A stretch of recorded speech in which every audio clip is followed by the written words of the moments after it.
Welcome to HP commerce classes. FY બીકોમના IS સબ્જેક્ટનું unit 3 આપણે ભણી રહ્યા છે અને એનું આ ચેપ્ટર 2 ડેમોગ્રાફિક ટ્રાન્ઝિશન, વસ્તી આધારિત જે પરિવર્તનો થઈ રહ્યા છે એ વસ્તુ આપણે આ ચેપ્ટરની અંદર ભણવાના છે. એનો જે પહેલો ક્વેશ્ચન છે, explain the theory of demographic transition or discuss the stages of demographic transition with the help of birth rate and death rate. આ ડેમોગ્રાફિક ટ્રાન્ઝિશન, બર્થ રેટ અને ડેથ રેટ આ બેની મદદથી આપણે શીખવાના છીએ. Demographic transition is the function, આ શેનું ફંક્શન છે? Of natural growth of population. પોપ્યુલેશનમાં જે નેચરલ ગ્રોથ થાય છે એ નેચરલ ગ્રોથનું આ ફંક્શન છે demographic transition.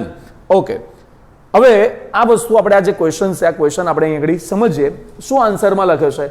According to this theory the population growth of country depends upon the birth rate and death rate. Obviously કોઈ પણ કન્ટ્રીની અંદર કેટલું પોપ્યુલેશન હશે બે વસ્તુ પર આધાર રાખે. કઈ બે વસ્તુ પર? બર્થ રેટ અને death rate. Further the birth rate and death rate in the economy depends upon the prevailing stages of economic development. કે ભાઈ દેશની અંદર ઇકોનોમિક ડેવલપમેન્ટની શું સ્થિતિ છે એનાથી પણ આપણે જાણી શકીએ છીએ કે ભાઈ દેશમાં બર્થ રેટ અને ડેથ રેટ કેવું હોઈ શકે છે અથવા તો હશે. Okay, let us explain this stages. હવે એ જે સ્ટેજીસ હોઈ શકે છે ને એને આપણે અહીં આગળ ફર્ધર સમજીએ. First stage of demographic transition, પહેલું સ્ટેજ શું આપ્યું છે? According to this theory in the first stage શું થશે? ફર્સ્ટ સ્ટેજમાં ઇકોનોમી ઇઝ એગ્રેરિયન. શરૂઆતનો સ્ટેજ કોઈ પણ દેશની ઇકોનોમી માટે કેવો હોય?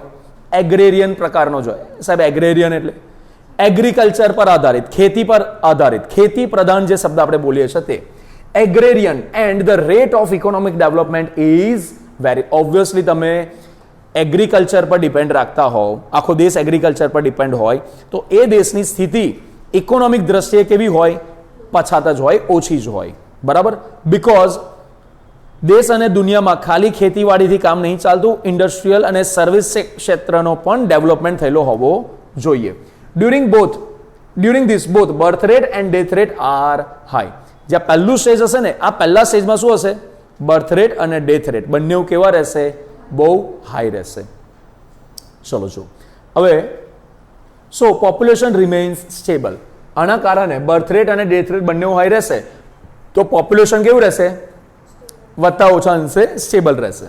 ઓકે, હવે આગળ સાથે સમજાવ્યું છે આપણને હાઈ બર્થ રેટ કેમ રહેશે અને પછી હાઈ ડેથ રેટ કેમ હોય છે. આ બંને વસ્તુ આપણને સમજાય છે. અહીંયા બાજુમાં આપણને સ્ટેજીસ આપ્યા છે. જો આ એક્સ એક્સિસ પર શું સમજાવે છે આપણને? ટાઈમ. અને આપણે ટાઈમ સમજાવે છે કે જેમ જેમ ટાઈમ જતો જશે તેમ તેમ આની સ્થિતિ શું બદલાતી જશે. અને આમ બાજુ આપ્યું છે પર્સન્ટ પર યર, પર્સન્ટેજ આપેલા છે પર યરના. અહીંયા ઘડી આપણે જોઈએ તો ડેથ રેટ અને બર્થ રેટ પહેલા સ્ટેજમાં કેવા રહેશે? બંને હાઈ રહેશે. સેકન્ડ સ્ટેજમાં શું થશે? સેકન્ડ સ્ટેજમાં બર્થ રેટ સ્ટેબલ રહેશે પણ ડેથ રેટ ઝડપથી ઘટવા લાગશે. અને થર્ડ સ્ટેજની અંદર જો ડેથ રેટ ધીરે ધીરે ધીરે વધવાનો ચાલુ થશે અને બર્થ રેટ ઘટવાનો ચાલુ થશે. ક્લિયર છે બધાને? હવે આપણે આ વાત કરીએ હાઈ બર્થ રેટ કેમ રહેશે? ઇકોનોમીમાં બર્થ રેટ વધારે રહેવાનું કારણ શું હોઈ શકે? The birth rate high is due to certain reasons such as widespread illiteracy. નિરક્ષરતા જો જે દેશમાં વધારે હશે એ શક્યતા બહુ વધારે છે કે એ દેશમાં બર્થ રેટ વધારે રહેશે. સમજણ ના હોય, ફેમિલી પ્લાનિંગ કરતા ના આવડતું હોય તો બહુ વધારે ચાન્સીસ છે કે એ દેશમાં પોપ્યુલેશનની સંખ્યા, બર્થ રેટની સંખ્યા વધારે રહેશે. બીજો પોઈન્ટ, અર્લી એજ મેરેજ. નાનપણથી જ બહુ નાની ઉંમરમાં મેરેજ કરાવડાવી દેવામાં આવે તો શું થશે? સ્ત્રીનું કન્સીવ કરવાનો ટાઈમ ડ્યુરેશન શું થઈ જશે? લાંબો થઈ જશે. તો શક્યતા બહુ વધારે છે કે ત્યાં આગળ બહુ નાની ઉંમરમાંથી જ ઘણી સ્ત્રીઓ શું થઈ જાય? માતા બની જાય. બરાબર? તો અર્લી એજ મેરેજના કારણે પણ પોપ્યુલેશન, બર્થ રેટ વધારે રહેવાના ચાન્સીસ હોઈ શકે છે.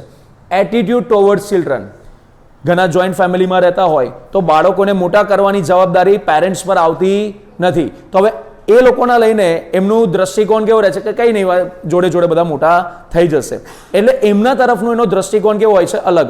જ્યારે ન્યુક્લિયર ફેમિલીને જે અલગથી રહેતા હોય એ લોકોના માટે કે ત્યાં આગળ બાળકોને ઉછેરવાની, મોટા કરવાની બધી જવાબદારી પેરેન્ટ્સ પર પોતાના પર જ આવે છે. એટલે ઓબ્વિયસલી આવું જે ફેમિલી હશે ન્યુક્લિયર ફેમિલી, ત્યાં તમે માર્ક કરજો ત્યાં આગળ ચિલ્ડ્રન બાળકોની સંખ્યા 1 2 બહુ હદ કરો તો 3 હશે, રાઈટ. તો આ વસ્તુને લઈને પણ બર્થ રેટ વધારે રહી શકે છે.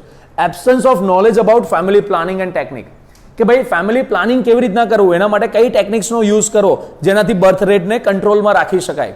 પણ ઘણી જગ્યા પર આ વસ્તુનું નોલેજ હોતું નથી. નો ડાઉટ હવે 21મી સદીમાં આપણે જાણકારી અવેરનેસ એટલી બધી લોકો ફેલાઈ રહ્યા છે. ગવર્મેન્ટ પણ આના તરફમાં બહુ સરસ પ્રયાસ કરી રહ્યા છે કે લોકોને ફેમિલી પ્લાનિંગ વિષયમાં જાણકારી મળે, ખબર પડે. ઓકે, એન્ડ લાસ્ટ પોઈન્ટ શું આપ્યો છે? Social beliefs and custom about family size. લોકોની સમાજની જે માનસિકતા બનેલી છે, નો ડાઉટ હવે અત્યારે 21મી સદીમાં માનસિકતા થોડી ચેન્જ થઈ રહી છે, પણ પહેલા લોકોની માનસિકતા કેવી રહેતી હતી કે ભાઈ આપણો વંશ વેલો આગળ વધારવા માટે છોકરો તો જોઈએ જ. તો ઘણીવાર શું થાય, 1 2 3 4 છોકરીઓનો જન્મ થાય ને તો પણ બાળક માટે છોકરા માટે પ્રયાસ થતા હોય છે. તો આ શું દેખાડે છે? આના કારણે પણ શું થાય છે? બર્થ રેટ ઊંચા જતા હોય છે. ક્લિયર થાય છે બધાને? તો આ એક સમાજની જે માનસિકતા છે, સમાજની જે સ્થિતિ છે, સમાજની જે બિલીફ છે, એના કારણે પણ બર્થ રેટ ઊંચા રહી શકે છે. ઠીક છે, તો આ વસ્તુ છે. હવે હાઈ ડેથ રેટ, ડેથ રેટને સમજીએ. તો એ ડેથ રેટ શું કામ વધારે હોય છે? Death rate is also high due to poor diet, કુપોષણ. લોકોને ખાધા ખોરાકી જે પૂરતા પ્રમાણમાં મળવી જોઈએ મળતી નથી, એના કારણે શું થાય છે? પ્રોપર જમવાનું નહીં મળતું, એના કારણે શું થાય છે? ડેથ રેટ વધી જાય. ભૂખમરાની સ્થિતિ હોય છે કે નહીં? આજની તારીખે પણ આપણા દેશમાં કેટલાય લોકો એવા હોય છે જે લોકોને 2 ટાઈમ જમવાનું નથી મળતું. તો ઓબ્વિયસલી પછી એ લોકોને હેલ્થના ઇસ્યુ થવાના જ છે. બીજું, પ્રિમિટિવ સેનિટેશન. પ્રિમિટિવ એટલે સેનિટેશન એટલે જે સ્વચ્છતા, જે ચોખ્ખાઈ હોય છે ને, જે આપણે સંડાસ બાથરૂમની જે બધી વ્યવસ્થા હોવી જોઈએ, જે સ્વચ્છતાની જે વ્યવસ્થા હોવી જોઈએ, એ સેનિટેશન ભાઈ હોતી નથી. તો એના કારણે રોગચાળો ફેલાવાના ચાન્સીસ બહુ વધી જતા હોય છે. તો એના કારણે પણ ડેથ રેટ વધારે રહેશે. Absence of effective medical facilities, જે મેડિકલ ફેસિલિટીઝ આપણને સમયસર પૂરતા પ્રમાણમાં મળવી જોઈએ મળતી નથી. સો એ પણ એક ડેથ રેટનું કારણ બની શકે. Due to high birth rate and high death rate, the growth rate of population is low. Stable રહેશે. બર્થ રેટ પણ વધારશે, ડેથ રેટ પણ વધારે છે. ઓકે, ઓલરાઈટ ગાઈઝ, નેક્સ્ટ આગળ વાત કરીએ. એક જ સેકન્ડ જરા આપણે એને સમજીએ આગળ.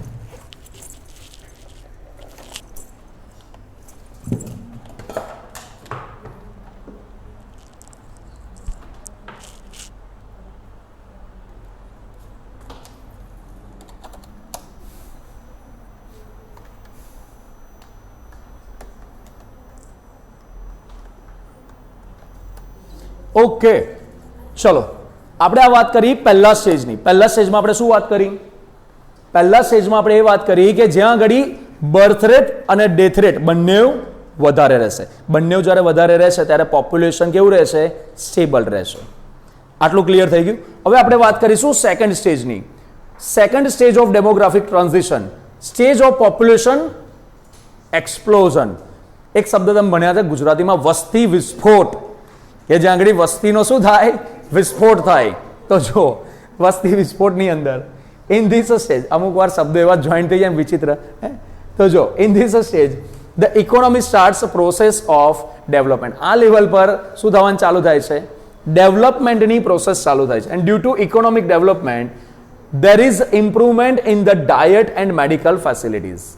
ઓબ્વિયસલી ડેવલપમેન્ટ થવાનું ચાલુ થશે તો ડાયટ પણ સુધરશે અને મેડિકલ ફેસિલિટીઝ પણ સુધરશે.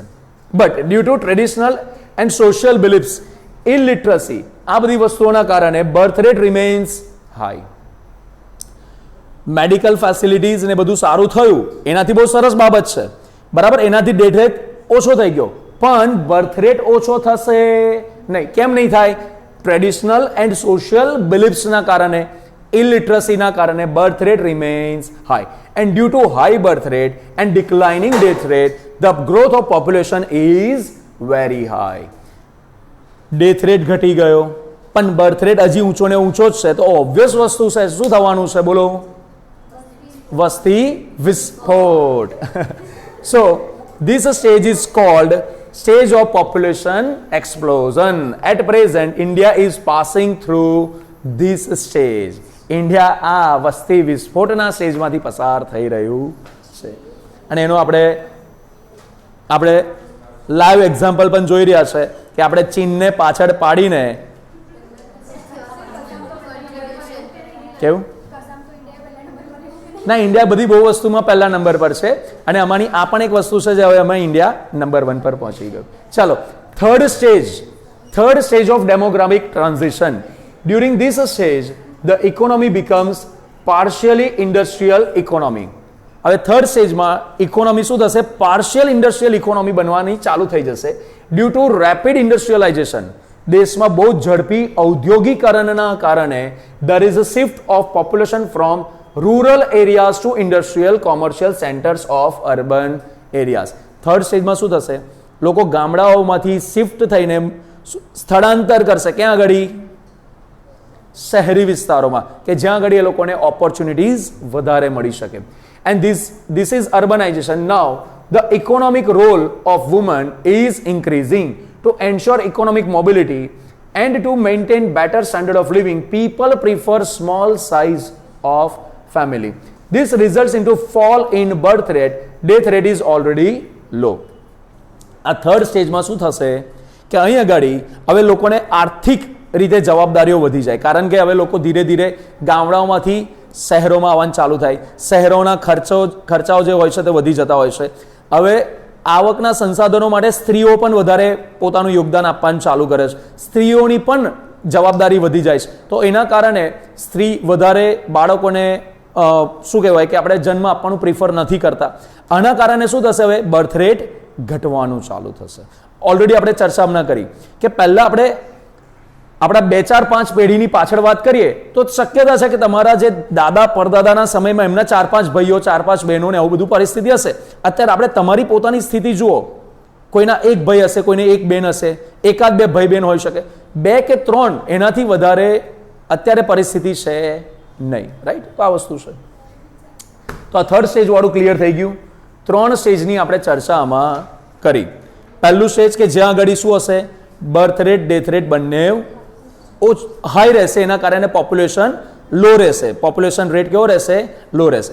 બીજું સ્ટેજ કે જ્યાં આગળ સુધારાની સ્થિતિના કારણે બર્થ રેટ તો ઊંચો રહેશે પણ મેડિકલ ને બધી સ્થિતિ સારી બનશે, એના કારણે ડેથ રેટ ઓછો આવી જાય. અને ત્રીજી સ્ટેજમાં બર્થ રેટ ઘટવાનો ચાલુ થાય છે, ડેથ રેટ તો ઓલરેડી ઘટી રહ્યો છે.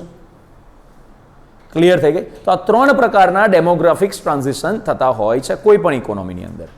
બોલો, સમજી ગયા બધા? Second question, examine the trends in population growth in India. હવે ઇન્ડિયાની અંદર શું સ્થિતિ બની રહી છે ઇન્ડિયાની જરા ચર્ચા કરીએ. Or write a short note on population growth rate and death rate. ભાઈ ઇન્ડિયાના પોપ્યુલેશન ગ્રોથ રેટ અને ડેથ રેટની આપણે આમાં ચર્ચા કરીએ. તો પહેલા આપણે વાત કરીએ size and growth rate of population trends. India is the second largest populated country in the world. આ પાછળની વાત છે. Now we are the number 1. બરાબર? We are the highest populated country in the world. Next to China. ના, next to China હવે રહ્યું નથી. બરાબર? ચાઇના હવે આપણી પાછળ જતું રહ્યું છે. ચાઇના આપણી નેક્સ્ટ, હવે ચાઇના માટે બોલાય નેક્સ્ટ ટુ ઇન્ડિયા આવ્યું એના માટે બોલાય. At present India possesses only 2.4% of total land area of the world, on which it has to maintain about 17.5% of the world population. વિશ્વમાં જેટલી જમીન છે એમાંથી ઇન્ડિયા પાસે જમીન કેટલી છે? ખાલી 2.4% જમીન ઇન્ડિયા પાસે છે. આખા પૃથ્વી પર 2.4% જમીન ઇન્ડિયા પાસે છે. અને વિશ્વમાં જેટલી પોપ્યુલેશન છે એ પોપ્યુલેશનનો 17.5% પોપ્યુલેશન આપણે ઇન્ડિયામાં છે. બરાબર? હવે આ ડેટા થોડા જૂના છે, આમાં પ્લસ માઇનસ પણ થયું હોઈ શકે છે. બરાબર? આગળ વસ્તુ, according to the census of 2011 our population was 121.02 crores. એટલે ઓલમોસ્ટ 2011ના ડેટા પ્રમાણે, કારણ કે આપણા દેશમાં છેલ્લું જ્યારે વસ્તી ગણતરી થઈ ને 2011માં થઈ હતી, એના પછી આપણા દેશમાં વસ્તી ગણતરી થઈ જ નથી. 2021માં કદાચ થાત પણ તે વખતે કોરોનાની સ્થિતિ ચાલે એટલે એ સમયે પણ આપણે દેશમાં વસ્તી ગણતરી થઈ શકી નથી. પણ એક અંદાજ એવો છે કે અત્યારે હાલમાં આપણા દેશની વસ્તી 140 કરોડને પણ વટાઈ ચૂકી છે. ઠીક?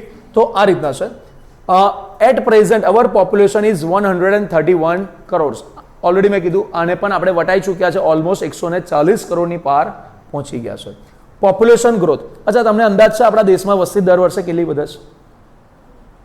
અંદાજિત એક ઓસ્ટ્રેલિયાની જેટલી વસ્તી છે ને, અપ્રોક્સિમેટલી 1.5 કરોડની આસપાસ એટલી વસ્તી દર વર્ષે આપણા દેશમાં એડ થઈ રહી છે. એડ થાય છે એમ કહું છું. મૃત્યુને હટાવી દો એના પછીની વાત, બરાબર? આવું છે. નેક્સ્ટ જો population growth. Population growth refers to an addition to the size of population. It depends upon the birth rate and death rate. Population growth કેટલો થશે કઈ વસ્તુ પર ડિપેન્ડ કરે છે? બર્થ રેટ અને ડેથ રેટ પર. Further the birth rate and death rate depends upon the stages of economic development. Birth rate death rate પાછા કોના પર ડિપેન્ડ કરે? ઇકોનોમિક ડેવલપમેન્ટ પર.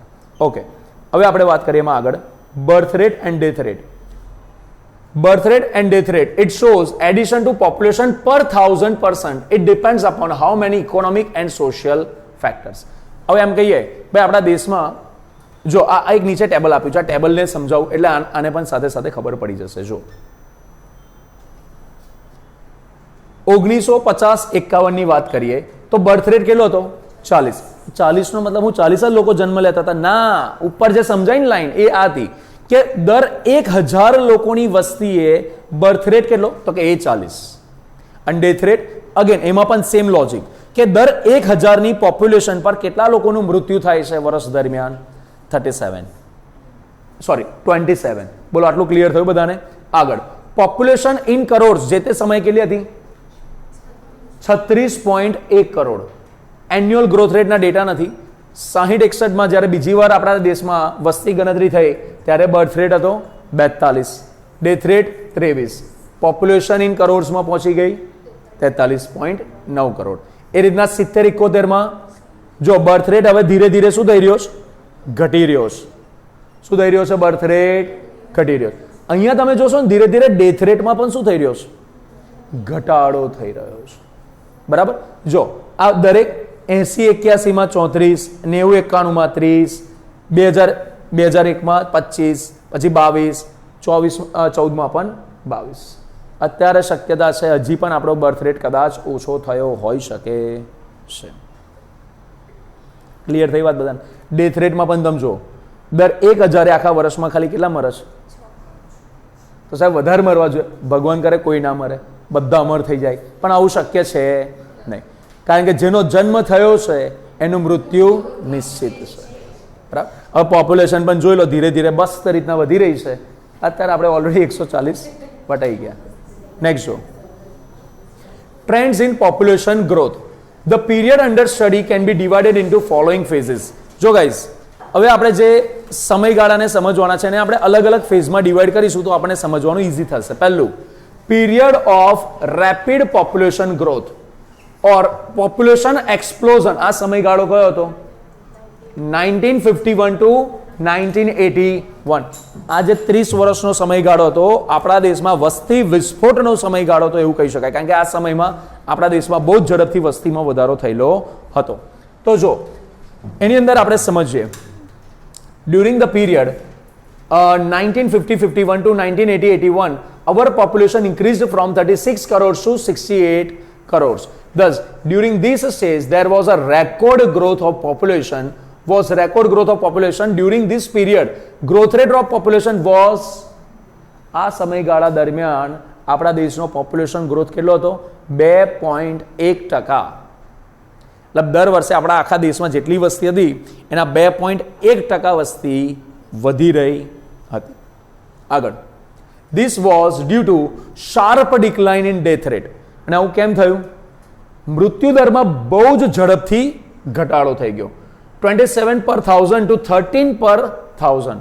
જે 1000 માંથી વર્ષમાં 27 લોકોનું મૃત્યુ થતું હતું એની સામે કેટલાનું મૃત્યુ થતું હતું?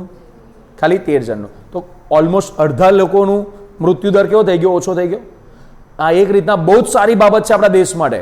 આ એવું બતાડે છે કે આપણા દેશમાં સુવિધાઓ બહુ સરસ છે કે એના કારણે લોકોનું જે ફાલતુમાં મૃત્યુ થઈ જતું હતું મેડિકલ સુવિધાઓ પૂરતી ન હોવાના લીધે જે મૃત્યુ થતું હતું, હવે પ્રોબ્લેમ રહ્યા નહીં. તો ડેથ રેટ ઓછું થવું એ સારું ઇન્ડિકેશન છે. પણ આના કારણે બીજું શું થયું? વસ્તીમાં જે વધારો થવાનો એમાં ઘટાડો એટલો બધો થયો નહીં. તો પોપ્યુલેશનમાં ઝડપથી વધારો થયો. આગળ next, and very slow decline in birth rate from 40 per 1000 to 34 per 1000 and this was a period of population explosion. મૃત્યુદર 27 થી ઘટીને 13 થઈ ગયો, પણ જે જન્મ દર છે એ 40 હતો, જે 40 થી ઘટીને ખાલી 34 જ થયો. એટલે જન્મ દરમાં એટલો બધો ઘટાડો થયો નહીં. એના કારણે શું થયું? વસ્તી વિસ્ફોટ.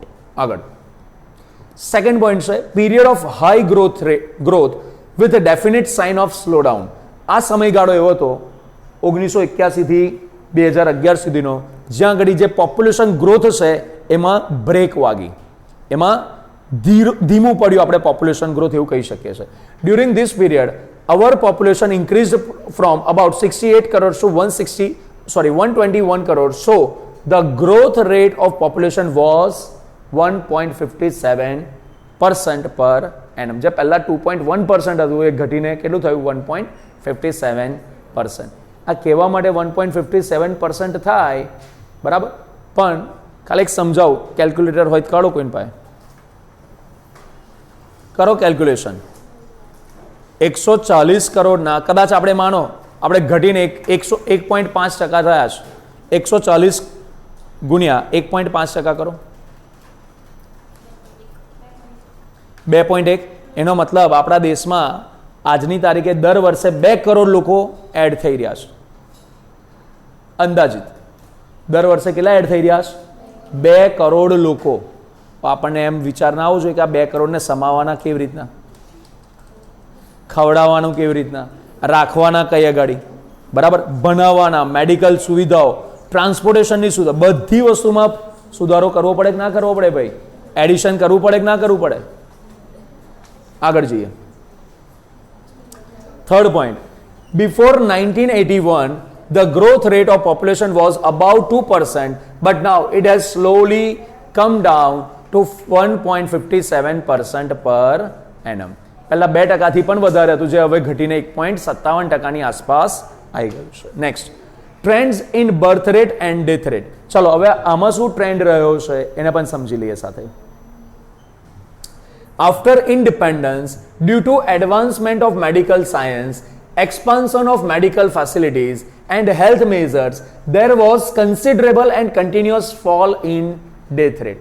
આપણા દેશમાં જે ખાસ કરીને ઇન્ડિપેન્ડન્સ પછી જે દેશમાં જે એડવાન્સમેન્ટ થયું છે, જે સુધારાની સ્થિતિઓ આવી છે, એના કારણે મેડિકલમાં ને બધામાં બહુ જ સરસ પરિવર્તનો થયા, બહુ સારા એવા સુધારા આપણા દેશમાં જોવા મળ્યા. એના કારણે શું થયું? ડેથ રેટ બહુ ઝડપથી ઘટી ગયો. continuous fall in death rate, but birth rate declined very slowly. પણ જે જન્મદર ઘટવો જોઈએ ને ધીમે ધીમે જ ઘટ્યો છે. So there was rapid growth of population and thus after 1921 India was in the second stage of demographic transition. એટલે 1921 પછી જ ઇન્ડિયા સેકન્ડ સ્ટેજમાં આપણે પહોંચી ગયું હતું. સેકન્ડ સ્ટેજમાં શું હોય? ડેથ રેટ ઓછો હોય અને બર્થ રેટ વધારે હોય. During the period of 1951 to 2011, there was sharp decline in the death rate from 27 to 8, as against this birth rate declined from 40 to 23. પહેલા મેં 27 થી ઘટીને 8 થયો અને આમાં ઘટીને કેટલો થયો? ખાલી 40 થી ઘટીને ખાલી 23 જ રહ્યો. Thus, birth rate remained higher. આના કારણે હજી પણ આપણા દેશમાં બર્થ રેટ વધારે જ છે, આજની તારીખે પણ વધારે જ છે. ક્લિયર થઈ ગઈ બધાને અહીંયા સુધીની વાત? પરફેક્ટ. ચલો હવે નેક્સ્ટ આપણે ક્વેશ્ચન ભણીએ. Question number 3, discuss causes of high birth rate of population in India. ઇન્ડિયામાં પોપ્યુલેશન વધારે રહેવાનું કારણ શું છે? ઇન્ટરેસ્ટિંગ ક્વેશ્ચન કે ભાઈ ઇન્ડિયાની અંદર પોપ્યુલેશન કેમ વધારે છે? એવા તો શું પરિબળો છે, એવા તો કયા કારણો છે જેના કારણે ઇન્ડિયામાં પોપ્યુલેશન વધારે છે? જો at present in India birth rate is very high and this is due to many economic and social factors. Some of them are as follow. પહેલું છે નેચરલ ફેક્ટર અથવા તો ક્લાઇમેટિક કન્ડિશન. આખા પૃથ્વી પર તમે જોશો ને તો ઇન્ડિયા એક એવા લોકેશન પર છે કે જ્યાં આગળ આપણા દેશની ભૌગોલિક સ્થિતિ એવી છે ને કે જ્યાં આગળ ના તો બહુ ઠંડુ એટમોસ્ફિયર છે, ના બહુ ગરમ એટમોસ્ફિયર છે, આપણે અધવચ્ચેના એટમોસ્ફિયર છે. અને આ એટમોસ્ફિયર એવું છે જે જન્મદર માટે સૌથી યોગ્ય કહી શકાય ને એવું એટમોસ્ફિયર છે. તો ઓબ્વિયસલી નેચરના તરફથી પણ આ એક શું કહેવાય એક પરિબળ છે કે જેના કારણે આપણા દેશમાં જન્મદર વધારે રહ્યો છે. In hot climate in the country leads two early sexual maturity of boys and girls. આપણા દેશનું જે એટમોસ્ફિયર કેવું છે, બહુ ઠંડુ પણ નહીં, બહુ ગરમ પણ નહીં, વચ્ચેનું છે, ઇન બિટવીન. અહીંયા હોટ લખ્યું છે, પણ એક વસ્તુ સમજો, આ વસ્તુના લીધે શું થાય છે, આપણા દેશમાં છોકરા છોકરીઓ બંનેની અંદર જે મેચ્યોરિટી કહેવાય, સેક્સ્યુઅલ મેચ્યોરિટી, એ કેવી થાય છે, બહુ જલ્દી, બહુ નાની ઉંમરમાં આવી જાય છે. બરાબર. અને એક વસ્તુ તમને બીજી કહું, આ બહુ ખરેખર ચિંતાનો વિષય છે કે એક સમય એવો હતો કે જ્યારે ગર્લ્સનું મેન્સ્યુરેશન જે છે એ 15-16 વર્ષે થતું હતું, પછી ધીરે ધીરે ઘટીને 13 વર્ષ સુધીમાં આવી ગયું, અને અત્યારે એટલી વિચિત્ર પરિસ્થિતિ છે કે જે ઘટીને અત્યારે 8-10 વર્ષની આસપાસ પહોંચી ગયું છે. આ સહેજ પણ સારી બાબત ના કહી શકાય સમાજના દ્રષ્ટિકોણથી. આ સમાજના દ્રષ્ટિકોણથી આ સહેજ પણ સારી બાબત ના કહીશું. આની પાછળના ઘણા બધા પરિબળો એના કારણભૂત છે. આપણે અત્યારે એના મુદ્દામાં નહીં જઈ રહ્યા, પણ આ એક વસ્તુ આ છે જે મારા ધ્યાનમાં આવી કીધી તમને. જો બીજી વસ્તુ આપણે આગળ વધીએ. So female get matured at very early age 14 to 15 years. સ્ત્રીઓ કેટલા વર્ષે મેચ્યોર થઈ જાય છે? 14-15 વર્ષે. Which results into large reproductive period. અને આના કારણે સ્ત્રીનું જે રીપ્રોડક્ટિવ પીરિયડ છે એ બહુ લાંબો થઈ જાય છે કે 14-15 વર્ષની ઉંમરથી જ માતૃત્વ ધારણ કરવા માટે સક્ષમ બની જાય છે, અને એ સમયગાળો ઓલમોસ્ટ 45 વર્ષ સુધી ચાલતો હોય છે. તો બહુ લાંબો ડ્યુરેશન થઈ ગયો, રાઈટ? તો આ વસ્તુ. બીજું, so birth rate remains higher. Further the climatic condition are supported by other social and economic factor. Climatic condition તો એક પરિબળ છે જ જવાબદાર, અને એની સાથે સાથે આપણા દેશમાં જે સોશિયલ અને બીજી જે ઇકોનોમિક ફેક્ટર્સ છે એ વસ્તુ પણ આ વસ્તુને પ્રભાવિત કરે છે. ચલો હવે બીજી વાત કરીએ. Economic factor. In our country birth rate is very high due to certain economic factors like poverty, poor diet, illiteracy, ill health. અહીંયા ઇલિટરસી હોવું જોઈએ, ઇલ હેલ્થ એટસેટ્રા. હવે જો આપણા દેશમાં વસ્તી વધારાના આ વસ્તુઓ પણ પરિબળો કારણ છે, એના જવાબદાર કારણો છે. તો જો પહેલું છે wide spread poverty. Poor people do not have to maintain any fixed standard of living. They do not have to incur any special cost to maintain and educate their children. ગરીબોને જીવનનું કોઈ સ્ટાન્ડર્ડ ઓફ લિવિંગ હોતું નથી. એ લોકોને એવું નહીં કે ભાઈ મારે આટલા લેવલ પરનું તો જીવન મેન્ટેન કરવું પડશે. એ કોઈ પાસે તો નહીં હોય તો ગમે તે રહી લેશે, ગમે ત્યાં આગળ એ લોકો સ્થળાંતર કરી લેશે. બાળકોને ભણાવવા માટે, ખવડાવવા માટેનું એ લોકો કોઈ ફિક્સ્ડ ખર્ચા છે નહીં કે એ લોકો પાછળ આટલો ખર્ચો કરશે જ. હશે તો ખર્ચો કરશે, નહીં હોય તો નાઈ કરે એ લોકો તો. અરે હકે ના. તો આ પરિસ્થિતિ હોય છે. હવે બીજી વસ્તુ જુઓ. On the other hand these children starts giving contribution to income by working at early age. The children are considered as an asset by people. જે ગરીબો હોય ને, તમે માર કરજો, ગરીબ લોકો શું કરે, નાની ઉંમરથી જ પોતાના બાળકોને રૂપિયા કમાવા માટે મોકલી દેશે, બહુ નાની ઉંમરથી. તો ગરીબો તો શું વિચારે, જો આ જેટલા બચ્ચા વધારે ને એટલું સારું. કેમ? તો કે નાની ઉંમરથી એ લોકોને કમાવા મોકલી દઈશું. તો એ લોકો માટે અર્નિંગનું એક સાધન બની જતું હોય છે, રાઈટ? ઇન્કમ માટેના એ લોકો કોન્ટ્રીબ્યુટર્સ બની જાય છે. બીજું, હાઈ ઇન્ફન્ટ મોર્ટાલિટી રેટ. આનો મતલબ શું થાય? બહુ જ ઊંચો બાળ મૃત્યુ દર. ઇન્ફન્ટ મોર્ટાલિટી રેટનો મતલબ લખો બાળ મૃત્યુ દર. આ પણ એક બહુ ઇમ્પોર્ટન્ટ શબ્દ છે, જેના કારણે વસ્તી બહુ વધારે રહેતી હોય છે. નાની ઉંમરમાં બાળકોના પહેલા છે ને બહુ મૃત્યુ થતા હતા, બહુ વધારે મૃત્યુ થતા હતા. એટલે લોકો શું વિચારે કે 2-4 મરી જાય તો એ વાંધો નહીં, પાછળ બીજા 2-4 હોય તો. સમજ્યા ના સમજ્યા? આ હસવાની વાત ને, આ રિયાલિટી હતી જે તે સમયની, કે નાની ઉંમરમાં બાળકો બહુ વધારે મૃત્યુ પામતા હતા. એના કારણે લોકો વધારે બાળકોને જન્મ આપવાનો પ્રયાસ કરતા હતા, વધારે બાળકો રાખવાનો પ્રયાસ કરતા કે ભાઈ 2-4 બાળકોનું મૃત્યુ થાય તોય ચિંતા નહીં કે આપણી પાછલી પેઢી સચવાઈ જશે. આ વાસ્તવિકતાથી જે તે સમયની. નેક્સ્ટ જો. Due to poor diet, lack of medical facilities, unhealthy living condition, etc. So infant mortality rate is very high. આ બધી વસ્તુ કારણભૂત છે શેના માટેની? બાળ મૃત્યુ દર ઊંચો રાખવા માટેની. 10 the survival rate is very low, so to ensure survival of few children people prefer large number of children. મૃત્યુ દર બહુ વધારે રહેતો હોય, બાળ મૃત્યુ દર, તો લોકો વિચારે કે ભાઈ વધારે બાળકો હોય ને તો સારું, એમાંથી 2-4 ઓછા થાય તોય ચિંતા નહીં. સમજો કેવી માનસિકતા હશે લોકોની. સમજાય છે? કેટલી ખરાબ પ્રકારની માનસિકતા આના લીધે ડેવલપ થાય કે ભાઈ 2-4 મરે તોય વાંધો નહીં. આ કેટલું નીચલા લેવલની આપણી સ્થિતિ કહી શકાય. સમજ્યા? અને કોના લીધે આ સ્થિતિ? કોના લીધે? કારણ કે એમની પાસે જે પ્રોપર ફેસિલિટીઝ હોવી જોઈએ એ નથી હોતી. પ્રોપર જે ખાધા ખોરાકી હોવી જોઈએ એ નથી હોતી. બરાબર? મેડિકલ ફેસિલિટીઝ, જે બેઝિક મેડિકલ ફેસિલિટીઝ હોવી જોઈએ નથી હોતી. ક્લિયર છે? આપણે નેક્સ્ટ જો insurance for parents, security in old age. ચાલો આ પણ બહુ વિચિત્ર ઘટના છે. હમણાં એક વાત ના કરી કે 2-4-5 છોકરીઓ હોય છતાં પણ પેરેન્ટ્સ શું વિચારે કે ના એક છોકરો તો હોવો જોઈએ. કે છોકરીઓ તો લગ્ન કરીને જતી રહેશે, પછી ઘરડી ઉંમરમાં અમારું શું? અમારી સારવાર કોણ કરશે? અમારી દેખરેખ કોણ રાખશે? તો આ જે માનસિકતા છે ને એના લીધે પણ શું થાય છે? જન્મદર વધારે રહેતો હોય છે. In case of poor people, savings are very low. Here, children are the secure source of economic security in the old age. So, people prefer greater number of children. એટલે ભાઈ વધારે બાળકો હોય તો સારું, ભાઈ ગયડા થઈ ને તો ચિંતા નહીં, કે ભાઈ છોકરાઓ વધારે કમાતા હોય તો શાંતિ આપણને ઘડી ઉંમરમાં. રાઈટ? તો આ પણ એક માનસિકતા રહેલી. ઇનડિફરન્સ ટુવર્ડ્સ ફેમિલી પ્લાનિંગ. લોકોને ફેમિલી પ્લાનિંગ લઈને કશી ચિંતા જ નથી. ફેમિલી પ્લાનિંગ નામનો કોન્સેપ્ટ હમણાં લેટેસ્ટ આવેલો છે એવું કહીએ તો પણ ચાલે. લોકોને ફેમિલી પ્લાનિંગ શું છે કશી ખબર હતી નહીં. આ વસ્તુ most of the poor people are not ready to accept family planning. Here the major reason is poverty rather than illiteracy. આનું મેજર કારણ શું છે? સમજણ નથી, ભણતર નથી, ગરીબી છે. Or ignorance about the family planning methods. અથવા તો ફેમિલી પ્લાનિંગ માટેની જે પદ્ધતિઓ હોય છે લોકો એ સ્વીકારવા તૈયાર હોતા નથી. થર્ડ પોઈન્ટની વાત કરીએ, સોશિયલ ફેક્ટર. ચલો, સામાજિક પરિબળ પણ છે જેના કારણે વસ્તી વધારો રહેતો હોય છે. શું છે એનું? પહેલું, મેરેજ ઇઝ યુનિવર્સલ ફેનોમેનન. લગ્ન તો કરવું જ પડે ને, લગ્ન કર્યા આગળ થોડી ચાલે. આ જે માનસિકતા છે અને આ વસ્તુ ખોટી છે. હું સહેજ પણ આને ખોટી નહીં માનતો. દરેક જણાનું લગ્ન થવું જોઈએ, દરેક જણાએ લગ્ન કરવું જોઈએ. બરાબર? આ સમાજની જે વ્યવસ્થા છે એ જાળવવા માટે આ વસ્તુ જરૂરી છે.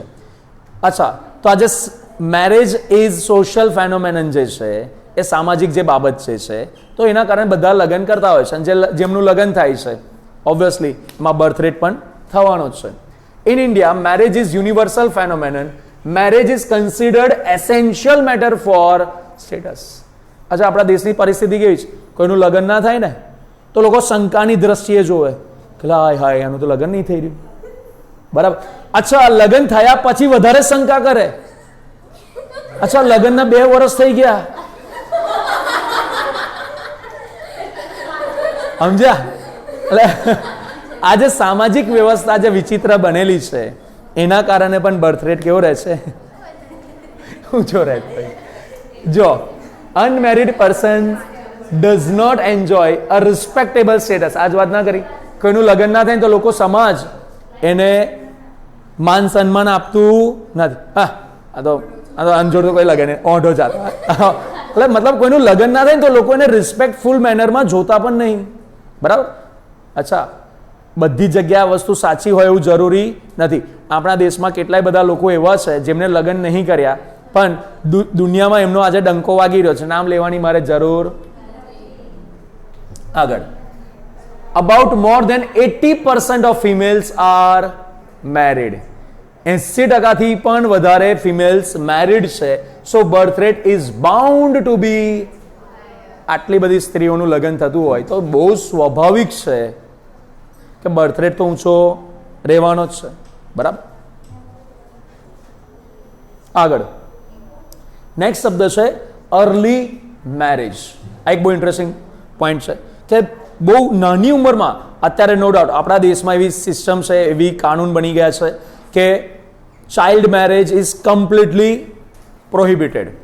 કોઈ પણ બાળ લગ્ન કરાઈ શકતા નથી. કોઈ કરાઈ રહ્યો છે તો એને બહુ મોટા દંડ અને સજાને પાત્ર બને છે. તો એક જે તે સમયે આવું પરિસ્થિતિ હતી કે બાળ વિવાહ થતા હતા આપણા દેશમાં, right. In India marriage is not only universal but it also takes place at early age. ખબર ઘોડિયા લગ્ન થતા હતા? ઘોડિયા લગ્ન ખબર છે કોઈને? આ ઘોડિયા લગ્ન એટલે જ્યારે બાળકનો જન્મ થાય, હજી ઘોડિયામાં ઝૂલતો હોય ને, ત્યાંથી બે પેરેન્ટ્સ ભેગા થાય, ચા તારી છોકરીનું લગ્ન મારા છોકરા જોડે. આજે એ છોકરાને કશું ખબર નહીં, એ પહેલેથી એ લોકોના નક્કી થઈ જતા હતા. આજે પણ કેટલાય સમાજ એવા છે કે જે સમાજમાં આજની તારીખે પણ ઘોડિયા લગ્ન કરાવડાવવામાં આવતા હોય છે, બરાબર. તો આવી બધી પરિસ્થિતિઓ છે. તો ઓબ્વિયસલી હવે આ બધી વસ્તુ પણ એક પરિબળ બની શકે છે હાઈ બર્થ રેટનું. બીજું, in India the average marriage age among female is very low. It was 15.8 years in 1961 and it has gone up to 18.3 years in 2001. એક સમય હતો 15.8 વર્ષે ઓન એન એવરેજ આપણા દેશમાં સ્ત્રીઓ મેરેજ કરતી હતી, જે નો ડાઉટ 2001માં વધીને કેટલું થઈ ગઈ? 18.3. તમે દૂરની વાત કરવાની જરૂર નહીં, તમે તમારા દાદા બાના લગ્ન કઈ ઉંમરમાં થયા હતા પૂછી લેજો. એનાથી પણ તમને એક અંદાજ મળી જશે કે આજથી 30, 40, 50 વર્ષ પહેલાની સ્થિતિ કેવી હતી, કેટલી નાની ઉંમરમાં લોકો મેરેજ કરાવડાવતા હતા. Next, due to early marriage of female birth rate remains very high. Third point છે જોઈન્ટ ફેમિલી સિસ્ટમ. આપણા દેશમાં સ્થિતિ શું છે? મેજોરિટી લોકો જોઈન્ટ ફેમિલીમાં રહેશે. હા, અર્બન સિચ્યુએશન થોડી અલગ છે. શહેરોમાં લોકો જોઈન્ટ ફેમિલીઝમાં બહુ જ ઓછા રહે છે, પણ આજની તારીખે ગામડાઓમાં મેજોરિટી લોકો જોઈન્ટ ફેમિલીઝમાં જ રહેતા હોય છે. તો જો તો સાહેબ જોઈન્ટ ફેમિલી લીધે જન્મદર વધારે હોય? હા. કેવી રીતના સમજો. Joint family system is also responsible for high birth rate and this is due to several reasons. Example, burden of additional child is not realized in the joint family. એકાદ બે બચ્ચા વધારાના બી હશે ને, વધારાનું એકે ના બચ્ચું હોય, પણ એકાદ બચ્ચાનો વધારે જન્મ થઈ ગયો ને ફેમિલીમાં, તો આ ફેમિલીને બર્ડન લાગતું નથી, કમ તાકે જોડે જોડે બધા મોટા થઈ જાય. પણ ન્યુક્લિયર ફેમિલીમાં સ્થિતિ હોતી નથી, બર્ડન પેરેન્ટ્સ પર જ આવતું હોય છે. Next, fourth point, preference for male child. અમને ના સમજાયું? 2-3 છોકરીઓને જન્મ થઈ ગયો છતાં પણ મેલ ચાઇલ્ડ માટેની જે આજની લાલસા હોય છે એના કારણે પણ જન્મદર વધારે રહેશે. The high preference for male child is also responsible for high birth rate. Next, fifth point, religious and social beliefs or attitudes. In India, there exist religious and social beliefs which are responsible for large family. Example, among Hindus, marriage is considered as